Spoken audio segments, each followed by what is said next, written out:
लोकसभा में हाल ही में 130वां संविधान संशोधन बिल पेश किया गया, जिसने राजनीतिक हलकों में व्यापक बहस छेड़ दी है। इस बिल का प्रमुख प्रावधान यह है कि यदि प्रधानमंत्री या मुख्यमंत्री किसी भी कारण से जेल चले जाते हैं, तो उन्हें तुरंत पद से इस्तीफा देना होगा। इसका उद्देश्य लोकतंत्र में नैतिकता और पारदर्शिता को मजबूत करना है। भारतीय संविधान के अनुच्छेद 102 और 191 के तहत सांसदों और विधायकों की अयोग्यता तय है। यदि किसी जनप्रतिनिधि को 2 वर्ष या उससे अधिक की सजा मिलती है, तो इसकी सदस्यता स्वतः ही समाप्त हो जाती है। 2013 में सुप्रीम कोर्ट ने लिली थॉमस बनाम भारत सरकार मामले में इसे स्पष्ट किया, लेकिन अब तक यह प्रावधान नहीं था कि यदि प्रधानमंत्री या मुख्यमंत्री जेल चले जाएं, तो वे तुरंत पद छोड़ें। बिल की आवश्यकता लोकतांत्रिक नैतिकता बनाए रखने के लिए लागू की गई है। राजनीति में आपराधिकरण पर रोक लगाने के लिए भी इसे लागू किया गया है। इससे क्या है, जनता का भरोसा बढ़ेगा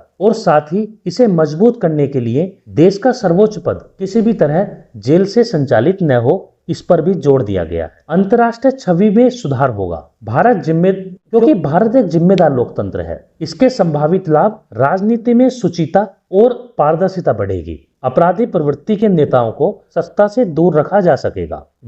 जनता को लोकतांत्रिक संस्थाओं पर भरोसा मजबूत होगा और इसके सामने आने वाली चुनौतियों में झूठे मुकदमे और राजनीतिक बदलाव विरोधी दल नेताओं को जेल भेजकर उन्हें पद छोड़ने पर मजबूर कर सकते हैं।